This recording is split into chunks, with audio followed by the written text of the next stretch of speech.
자, 봅시다. 뒤에서부터 할 거여가지고 일단 답부터 부를게요. 81쪽 숙제 안 한 사람 손. 하루를 저번에 진도를 안 나가지고 해야 되는 줄 모르고 있었습니다. 자, 일단 공유할 거 하민이가 선생님들한테 여쭤봤대요. 설마. 근데 일단 결론은 뭐냐면 선생님들이 보기나 선지에다가는 냈던 게 뭐였는지 기억이 안 나셔서 네? 낼 수 있다. 그리고 기본적으로 일단 중복으로 이렇게 시험 범위를 중첩으로 낸 이유는 공부를 좀 더 하라는 의미니까 공부해라 라고 하셨대요. 하란 얘기예요. 그러니까 선생님이 요약본 올려드린 것 때문에 그 2시 반 빼고는 나머지는 다 진도는 나갔거든요.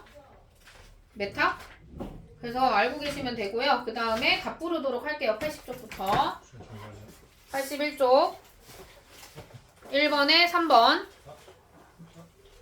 2번에 2번 3번에 5번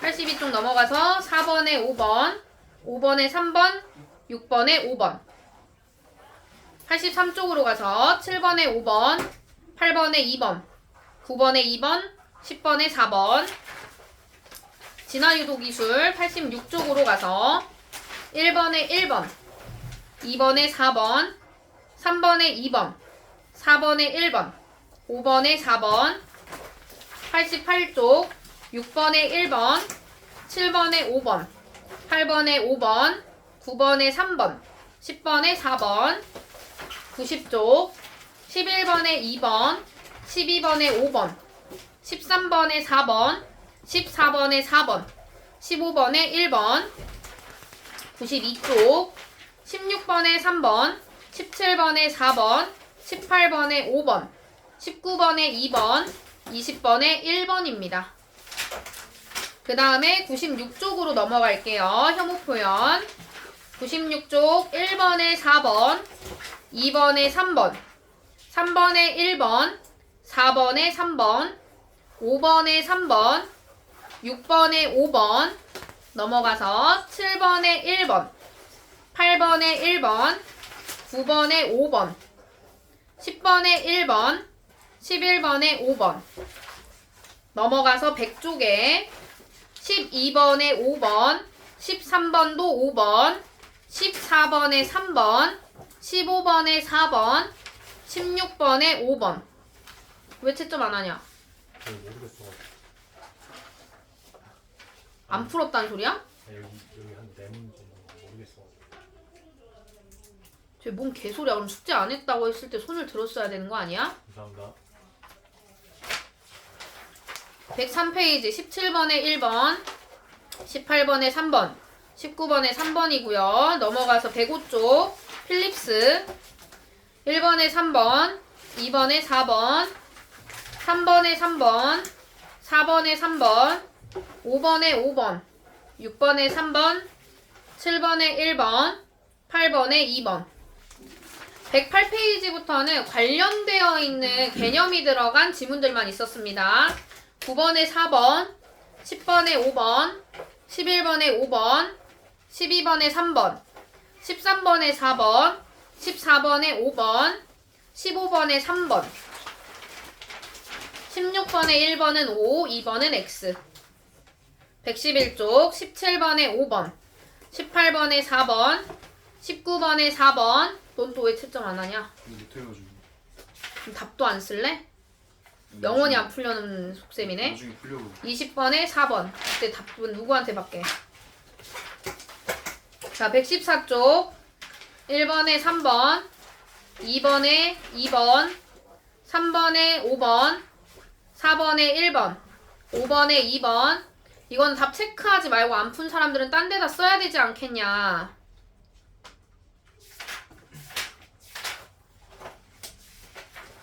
1번에 3번.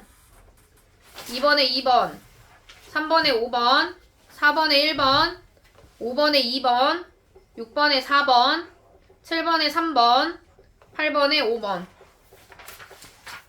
117.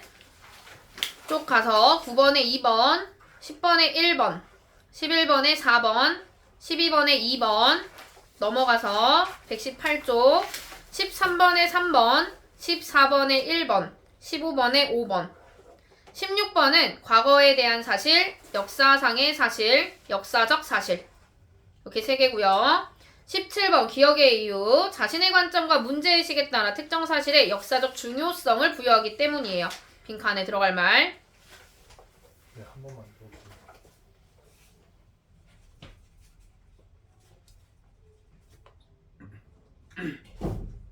가를 참고해서 기억의 이유잖아요. 그 앞에 4번째 줄 위로 올라가시면 돼요. 자신의 관점과 문제의식에 따라 특정 사실의 역사적 중요성을 부여. 이게 답이에요. 17번에. 서술형은 다 이런 식으로 나올 거니까 뒤에서도 여러분들이 뭐 쓰기 귀찮으면 그냥 밑줄만 그으세요. 자, 18번에 카의 역사관에 대한 긍정적인 거랑 부정적인 거. 자, 마지막 문단에 나와 있죠. 부정적인 거. 역사의 객관적 진실을 모호하게 만들고 사회적 맥락에서 지나치게 상대적 관점을 취한다는 지적을 받기도 하지만 역사학을 단순히 과거를 기록하는 것으로 한정하지 않고 현재와의 상호작용을 통해 역사를 해석하는 역동적 학문으로 재정립했다. 는 평가를 받는다.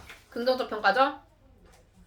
19번도 본문을 찾아서 그대로 쓴다 라고 했었죠. 역사의 연구 대상을 사실에서 사실을 지칭하는 언어로 전환하는 것. 첫 번째 문단에 나오죠. 첫 번째 문단 두 번째 줄입니다. 거기서부터 나오고요. 그 다음에 20번에 어떤 영향을 미쳤냐. 마지막 문단에 나오죠. 당시 사료라고 불리던 모든 자료를 텍스트로 재정립했다. 마지막 문단에 나와요.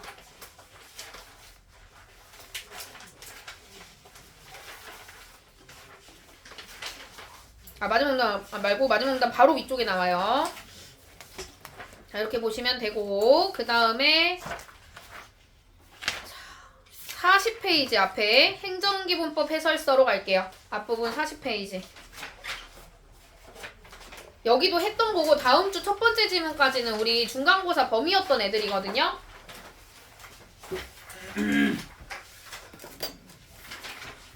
그래서 설명하면서 볼게요. 이거 1문단에서 자 그때도 벌금, 과태료, 과징금 중에서 우리 과징금이 여기서는 키워드거든요. 그래서 이 세 개를 그냥 구분만 해주시면 돼요. 1문단 같이 읽으면서 체크해 볼게요. 자, 과징금이란 법령이나 자치법규 등에 따른 의무를 위반한 자에 대해 그 위반 행위에 대한 제재로서 부과하는 금전적 제재를 말한대요. 그래서 첫 번째, 의무를 위반한 자에 대한 금전적 제재가 과징금입니다.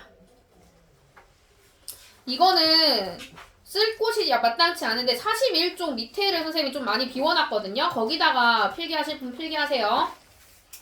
그래서 얘는 의무를 위반한 사람한테 금전적 제재라고 하는 것은 말 그대로 사유재산에 대한 권리가 있어요. 재산권이라고 하는 그 재산권을 침해하는 게 과징금입니다. 그래서 금전적인 제재 수단이라는 점에서는 과징금은 형벌로서의 금전적 제재인 벌금과 유사해요. 벌금은 그래서 형벌로서의 금전적 제재인 거죠.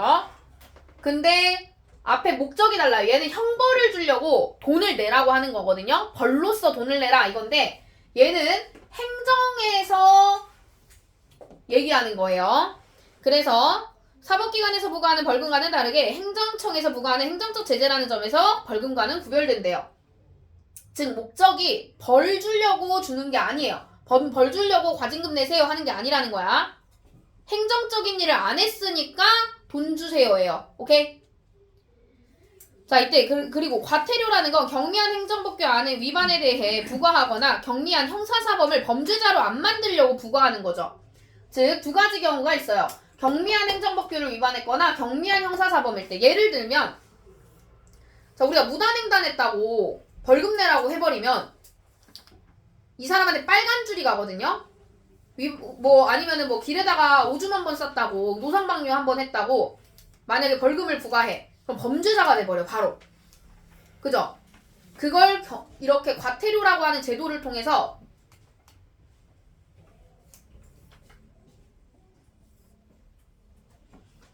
보호해주는 거죠. 과징금은 특정 법령을 위반해서 얻은 불법적 이익을 환수하기 위해서 부과합니다. 그래서 목적이 달라요. 얘는 불법적 이익을 환수하기 위해서 행정청에서 부과하는 행정적 제재인 거죠.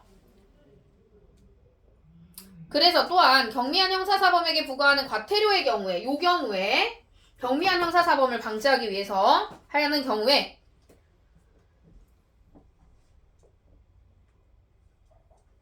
행정청에서 먼저 부과를 한 다음에 최종적으로 사법기관의 재판을 받는 과정을 거치고 형벌을 대신하는 측면이 있기 때문에 과태료의 부과 대상을 형벌 부과 대상으로 하지 않는 것을 원칙으로 해요.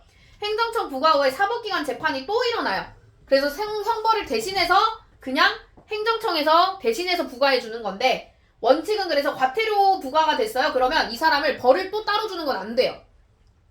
근데 과징금은 가능해요.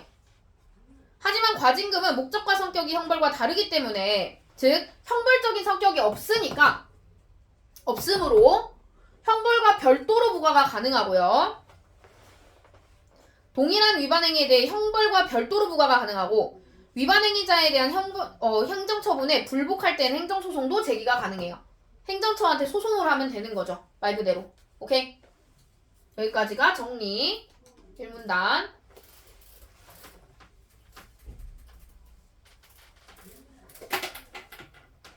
가능하면 얘들아 들으면서 정리해 놓으세요.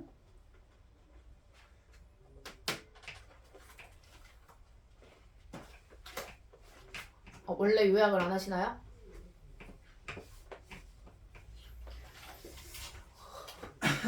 그럼 찍어 가세요.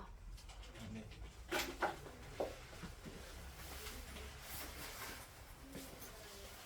그럼 2분간 뭐 할래? 2분 줄 건데. 1분 줄 건데.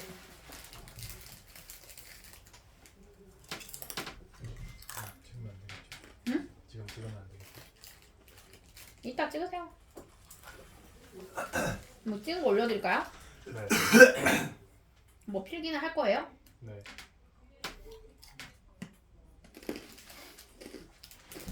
언제 하게요? 집에 가서요.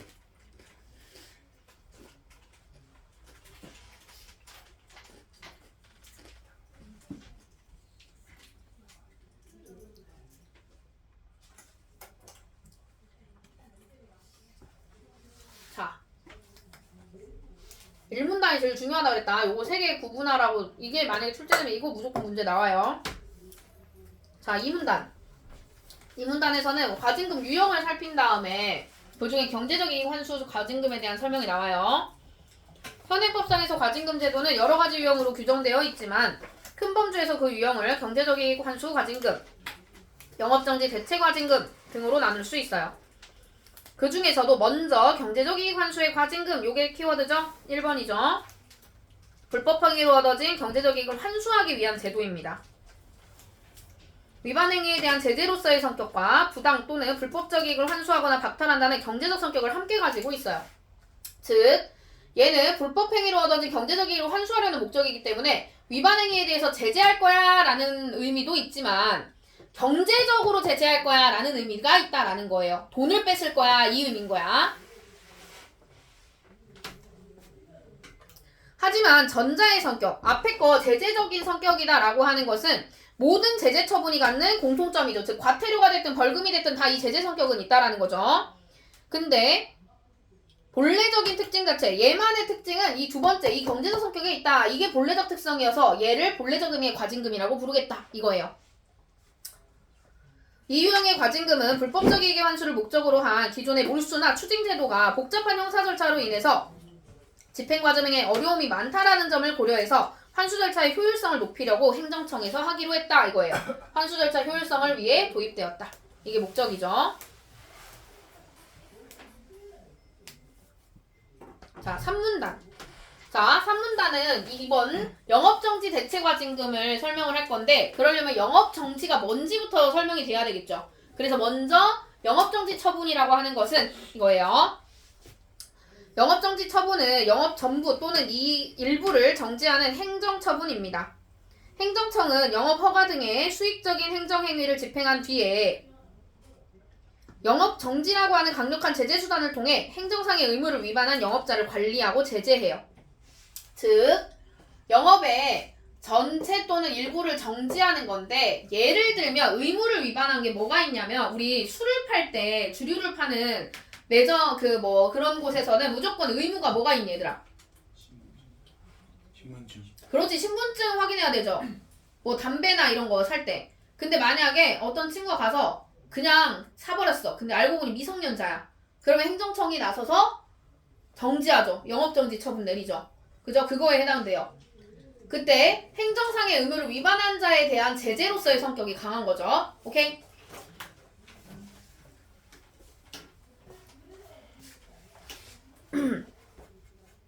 근데 영업정지로 인해서 공공의 편익이 감소할 수가 있어서 의료나 복지 분야 등 공공편익에 중대한 영향을 미치는 영업에 한해서만 공익적 관점에서 영업을 계속하게 하고 의무 위반에 따른 영업정지 처분에 가름하는 영업정지 대체과징금이 도입되게 된 거예요. 그래서 이 영업정지 처분을 해야 되는 가게한테 영업정지 처분을 해버렸어. 그랬을 때 어떨 때에는 공공편익에 중대한 영향이 있더라 이거야. 예를 들면 환자가 2,000명이 넘는 병원한테 갑자기 영업정지 처분을 내려버리면 그 2,000명은 당장 갈 곳이 없지. 이렇게 되는 경우들이 있더라. 그럼 그 2,000명의 공익이 확 줄어들게 되는 거잖아. 병원 하나 때문에. 그걸 방지하려고 그냥 영업은 계속하되 돈을 내라. 이렇게 얘기한다라는 거야. 과징금 제도가. 두 번째 과징금 제도는. 이해되죠? 자, 그래서 이 유형의 과징금은 본래적 의미의 성격도 띠고 있어요. 그러니까 경제적인 성격도 있긴 하죠.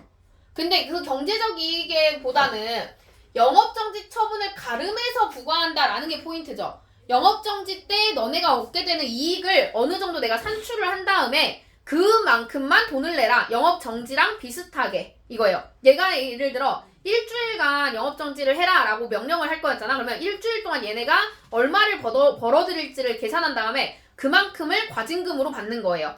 이해되죠? 이해돼요? 자, 그래서 본래적 의미의 과징금 성격도 띠고 있지만 영업정지 처분을 가름하여 과징금을 부과한다라는 점에서 변형된 과징금이라고 불러요. 그래서 얘가 변형된 과징금인 이유는 영업정지 처분에 대응되는 만큼만 부과하기 때문에 경제적 성격이 약간 달라졌다 이거예요. 오케이? 얻은 걸 그대로 반납해라 라는 의미가 아닌 거지. 얘는 얻게 될 걸 반납해라 이게 되는 거니까. 이해되죠? 자, 그 다음 이 유형에서 행정집행 과정에서 행정처분이 결정되기 전에 위반 행위자가 의견을 제출할 수는 있지만 처분을 선택할 수가 없고 공익성 판정에 대한 민원 등의 처분 결정에 불복하는 경우가 많아서 집행 과정에서 어려움이 발생할 수 있어요. 즉, 자, 행정처분이 완전히 결정나기 전에 나 너네한테 영업정지 요청하려고 해 라고 하면 의견은 제출이 가능하대. 영업정지 대신해서 과징금을 해주시면 안 돼요. 이렇게 할 수 있어요. 근데 그때 과징금이 얼마가 나갈지라거나 과징금이 얼마나 그리고 영업정지가 얼마나 나갈지에 대해서는 선택이 불가능한 거죠. 그러면 처분이 되고 나서 아까 뭐라고 했었어 얘들아? 불복 시에 행정소송이 가능하지. 그럼 사람들이 다 행정소송하겠지. 이거보다 줄여주세요 이렇게. 그런 경우들이 많아서 이걸 해결해야 되겠지 얘들아. 이렇게 그러면 이제 행정 절차가 제대로 안 이루어지는 거니까 그걸 해결하기 위해서 이 때문에 실제 행정집행의 효율성을 고려해서 첫 번째 의견, 위반 행위자에게 처분의 명시적 선택권을 부여하자라는 주장이랑 공익적 성격이 적은 영업이 처분받은 영업정지에 대해서도 과징금을 도입해야 된다라고 하는 의견이 제시되고 있대요. 즉, 해결에 대한 의견으로 첫 번째, 위반자가 처분의 명시적 선택권을 부여하자. 이거는 처분 선택이 불가능하니까 사람들이 자꾸 불복하는 거야. 라는 걸 해결하는 거죠. 그죠? 두 번째, 공익 성격이 적은 영업에도 영업정지 대체과징금을 도입하자라는 건 공공편익에 중대한 영향이 있는 경우를 행정청이 자꾸 판단을 하니까 나도 공익적 성격이 있는데 나도 공익적 성격이 있는데 하면서 너도 나도 주장하는 거니까 애초에 그냥 공익적 성격이라고 하는 주관적인 기준을 없애버리자라는 거예요. 오케이? 이해되죠? 그래서 첫 번째 의견 같은 경우에는 처분 선택권이 포인트, 두 번째는 공익성이 포인트인 거지? 그 다음 마지막 문단. 과징금은 국민의 이익을 침해하는 침입적 행정 행위이므로 법률 유보의 원칙을 따릅니다. 자, 여기서는 이제 과징금에 해당되는 원칙들이야. 첫 번째가 법률 유보의 원칙이에요. 법률 유보의 원칙이란 행정작용이 행해짐에 있어서 법적 근거가 요구된다라는 거죠. 따라서 과징금의 근거가 되는 개별 법률에서는 부가 및 징수의 주체, 부가 사유, 상한액, 납부기한 연기, 분할납부 등에 대한 사항을 명확하게 규정함으로써 침익적 행정행위의 남용을 방지합니다. 그래서 행정작용이 행해짐에 있어서 법적 근거가 요구된다라는 거예요. 즉 내가 과징금을 때릴 때 무조건 법률에 의거해서 과징금을 처분해야 된다 이거예요. 징수해야 된다. 오케이? 그 이유는 침익적인 행정행위라서 남용을 하면 안 되니까, 마구 사용하면 안 되니까. 이해되죠? 그 다음에 또 두 번째 원칙. 일단 과징금은 일괄납부하는 걸 원칙으로 해요. 그런데 일괄납부를 했을 때 자금 사정이 현저한 어려움이 예상되는 경우 등에 한해서만 납부기한 연기나 분할납부를 허용합니다. 즉, 자, 한 8천만 원의 과징금이 만약에 나왔어. 근데 지금 당장 영업이익을 따져봤을 때 8천만 원을 내고 나잖아? 그러면은 병원이 문을 닫아야 되거나 뭐 이런 경우 있겠지, 얘들아. 그럴 때는 8천만 원을 나누어서 낼 수 있을까요? 라고 얘기하면 돼요.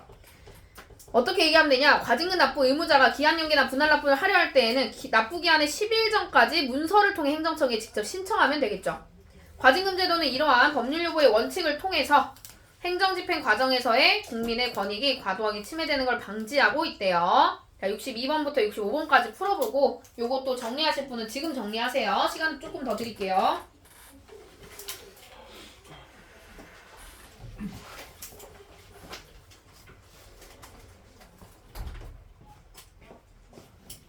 많이 늦구만. 뭘 조금 늦어 이씨.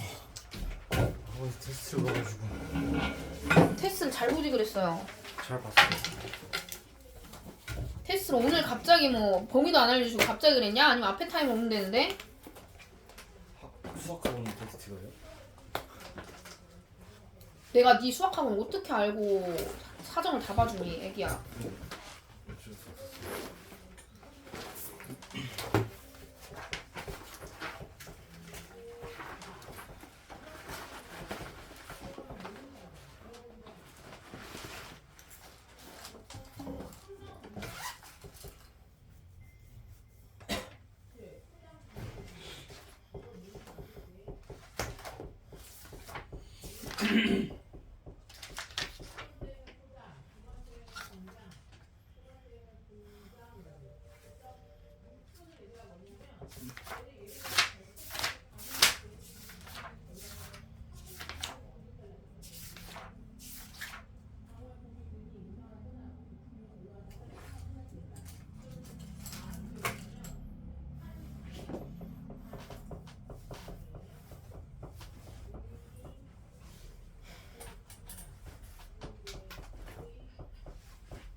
쪽 풀면 돼요.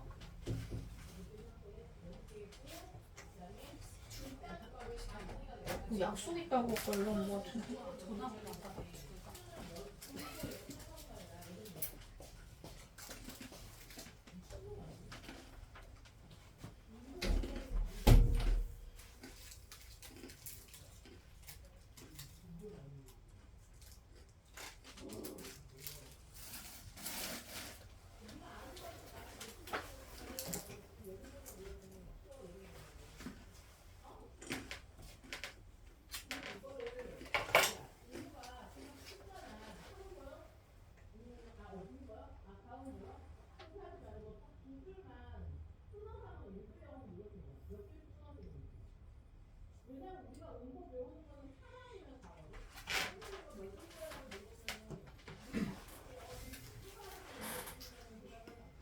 준혁아 너 어차피 숙제도 안 했지?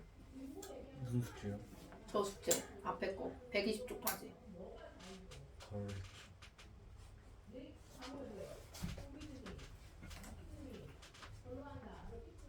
숙제는 도대체 언제 하게?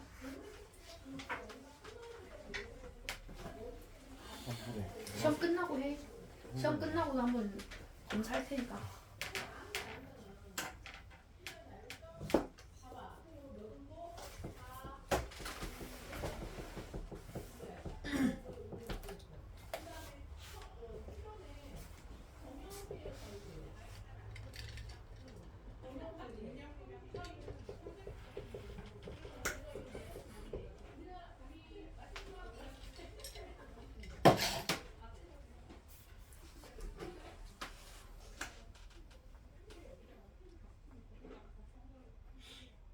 덜 하신 분.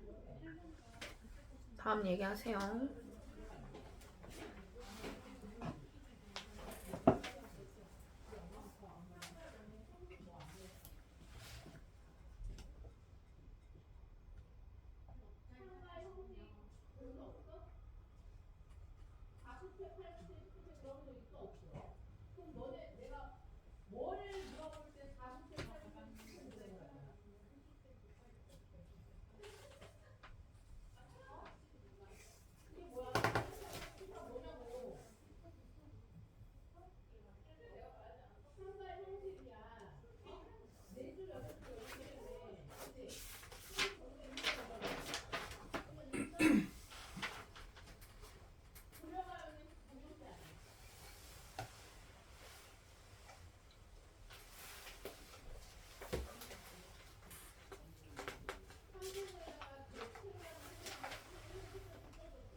됐어요. 화장실.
됐습니다. 그럼 현진이랑 정기만 다 하면 되죠?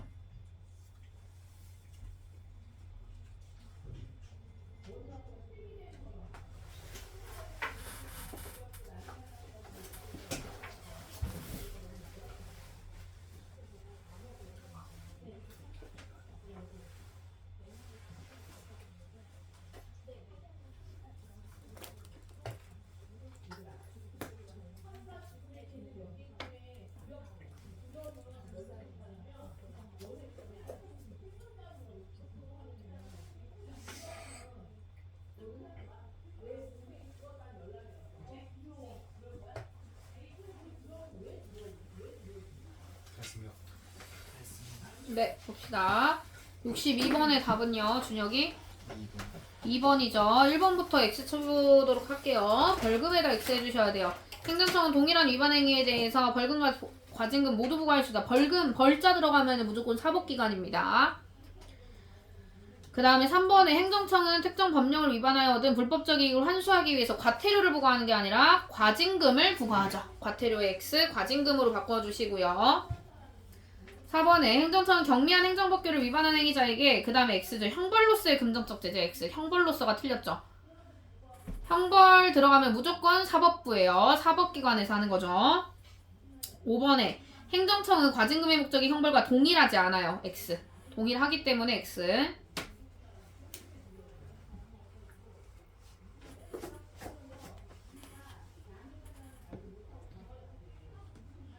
자, 63번의 답은요. 간호. 4번 어디가 X? 달리. 달리가 X죠. 둘 다 과징금이기 때문에 불복 시에 행정소송 둘 다 가능해요. 그래서 X. 자, 모르겠는 거 넘어갈게요. 자, 64번 A랑 B죠. 답은 그래서 현진이 공익성 관련된 거면 B 맞죠? 답 몇 번이야? 아까 A는 뭐랑 관련된 거랬어? 위반자의 처분에 명시적 선택권을 부여하자라고 하는 것은 처분 결정 전에 처분을 선택하기가 불가능하다. 그냥 그대로 따라야 되기 때문에 자꾸 불복한다 이거였죠. 불복해서 행정소송 들어온다. 그 다음에 두 번째 경우 공익적 성격에 있으면 봐주기로 했어요. 과징금으로 주기로 하니까 행정 처분이 나오고 나서 자꾸 사람들이 대체과징금으로 해주세요 라고 하니까 나도 공익성 있어요 너도 공익성 있어요 하니까 공익성을 그냥 모두한테 다 줘버리자 이거예요. 2번.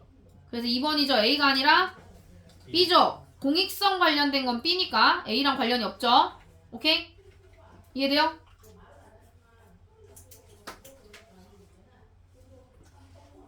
자, 65번은 사례를 분석해 드릴게요. 사례 분석한 거 써놓으세요. 이대로 나오니까. A 약국은 약사가 아닌 사람이 약품을 판매하다가 적발되어 행정청으로부터 영업정지 처분 1개월을 사전 통지받았대요. 그러면 얘들아 이거 처분이 내려진 거야? 아니야. 미리 알려준 거예요. 너네 이제 한 달간 영업 정지될 거야 이렇게. 하지만 손해를 우려한 영업자가 영업정지 처분을 과징금으로 대체해달라라는 민원을 제기합니다. 민원 제기하는 거 가능하다고 했었죠? 처분 전에는. 이에 행정청에서는 영업정지 처분을 가름해서 자 여기가 밑줄이야. 1억 원 이하의 과징금을 부과할 수 있다는 약사법 규정을 근거 밑줄. 법률 유보 원칙이죠. 법률을 근거로 무조건 해야 된다라고 하는 원칙을 써서 약사법 시행령에 따라 전년도 총매출 금액을 기준으로 900만 원의 과징금을 산정하여 통지받은 날로부터 60일 이내에 납부하라고 처분했어요. 이제 처분이 내려졌죠. 하지만 영업자는 경영악화를 이유로 과징금을 일괄 납부한다면 즉 자금 사정에 현저한 어려움이 예상돼서 분할 납부를 희망한대요. 그럼 분할 납부를 희망하면 60일 중에 그 50일 내외로 문서 가지고 가서 행정청에다 신청해야 되는 거죠. 오케이? 그러면 답은 몇 번이죠? 4번. 4번 아니에요. 자, 행정청이 약사법을 규정을 근거로 해서 과징금 부과한 거 영업자의 불법적인 환수하려고 하는 행정행위 맞죠? 과징금 부과하는 거는 불법적 이익 환수 목적이니까. 오케이? 답 몇 번일까요? 5번. 아니죠. 3번. 3번이죠. 과징금을 쓴 이유 자체가 아까 얘기했잖아. 행정적 그 공공편익에 중대한 영향이 있는 경우에 영업정지를 하지 않고 쓴다 이랬으니까 5번 안 되지.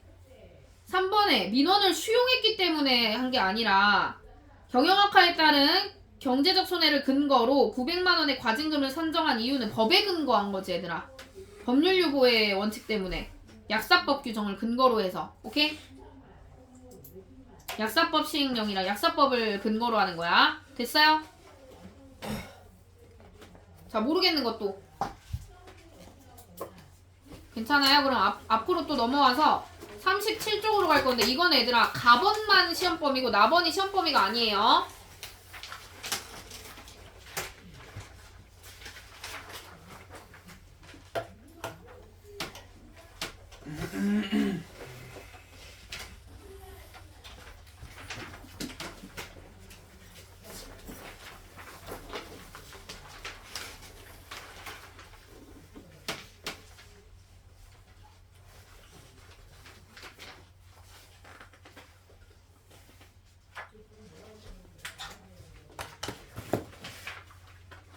자, 1문단부터 읽을게요. 이건 얘들아 요약 안 하고 네모 밑줄만 그을 거야. 자, 일단 푸코는 되어 있죠. 푸코의 네모.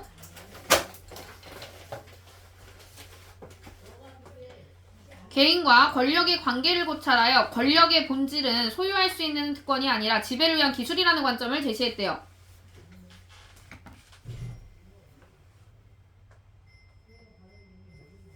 자, 여기서 권력 동그라미, 지배를 위한 기술 밑줄.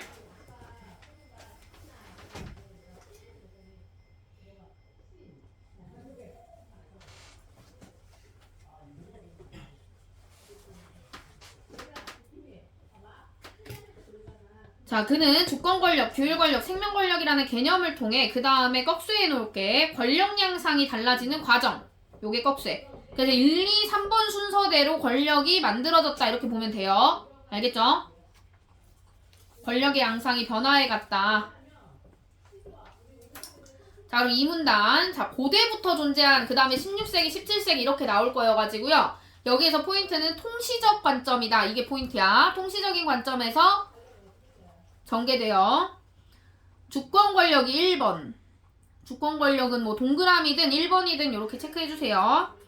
자, 그 다음에 밑줄. 군주의 뜻을 담은 법에 기반 밑줄. 하여 작동했으며 군주 명령에 따르지 않은 자의 생사를 결정할 수 있는 권한. 이때 생사를 결정할 수 있는 권한에 밑줄 긋고 생사여탈권이라는 말 써놓을게요. 생사여탈권. 요 지문 기억나시죠? 중간고사 때 했던 거. 권한을 포함합니다. 사형을 비롯한 신체에 대한 형벌은 공개적. 자, 형벌은 공개적 밑줄. 위법자를 처벌할 뿐 아니라 군중에 공포를 유발해서 군주에 대한 복종을 가능하게 만들었대요. 하지만 주권 권력의 강압적 성격은 오히려 군중의 반발을 일으키는 한계가 드러났고, 그래서 형벌이 비공식적으로 되면서 주권 권력이 점차 규율 권력으로 대체됩니다. 규율 권력 밑줄 긋고 2번이나 아니면 동그라미 해주시면 돼요. 푸코는 16세기 이후에 등장한 규율 권력으로, 그래서 16세기 이후에 등장했대요.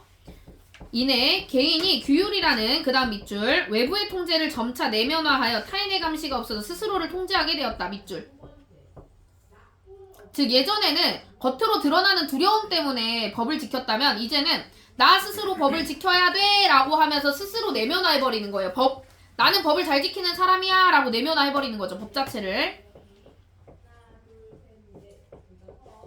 그는 규율 권력을 인간의 정신과 신체를 길들여서 그 다음 밑줄 유순하고 생산력이 뛰어난 개인을 만들기 위해서 이 규율 권력이 작동한다라고 봤고, 감옥, 학교, 군대 등의 사회제도를 통해 나타날 뿐 아니라 사회 전체에 그물망처럼 섬세하게 작동하여 개인의 생활양식 전반을 지배한다. 거기 밑줄. 개인의 생활양식 전반 지배.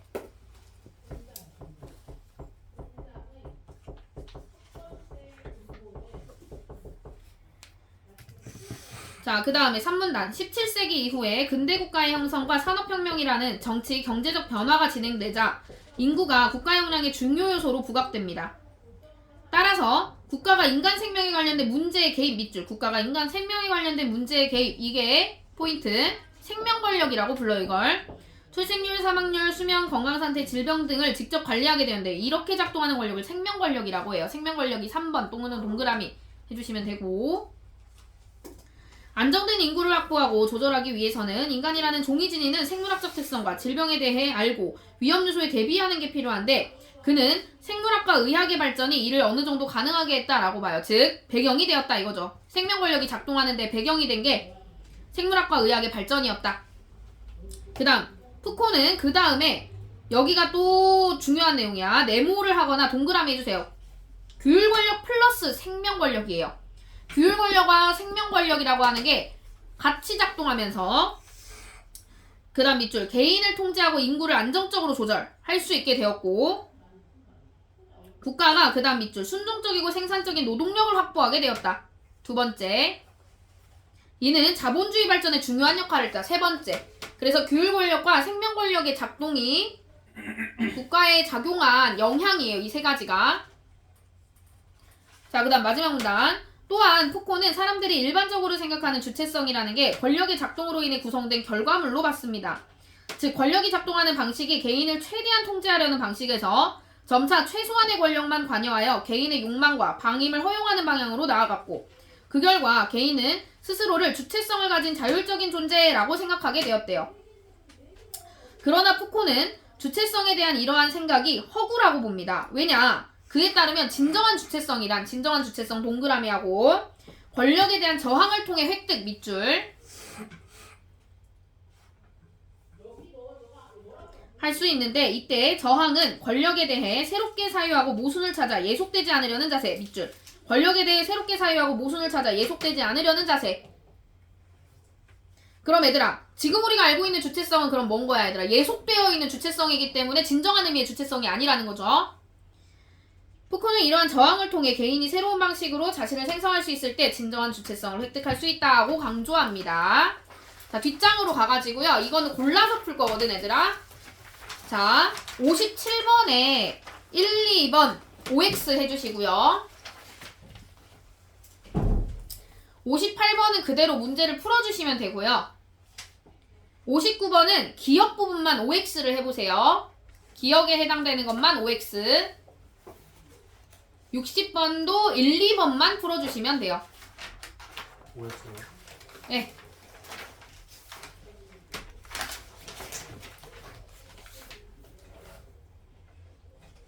56도 그냥 풀죠. 아니요 56은 안 풀어요. 그냥 57, 58, 59, 60만.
자, 돌아신 분 없어요. 같이 볼게요. 57번에 둘 다 동그라미. 질문 바로바로 하세요. 58번에 2번. 59번에 5x, 5x5. 질문. 4번 왜 X? 4번에 근대국가의 정치경제 변화를 유도해서 산업혁명이 초래하게 한 게 아니라 인과관계가 틀려요. 산업혁명의 결과로 기억이 만들어져요. 또요. 괜찮아요? 60번에 동그라미 동그라미. 여기까지 보시고 10분 정도 쉬었다가 이어서 볼게요. 5분까지 쉬세요.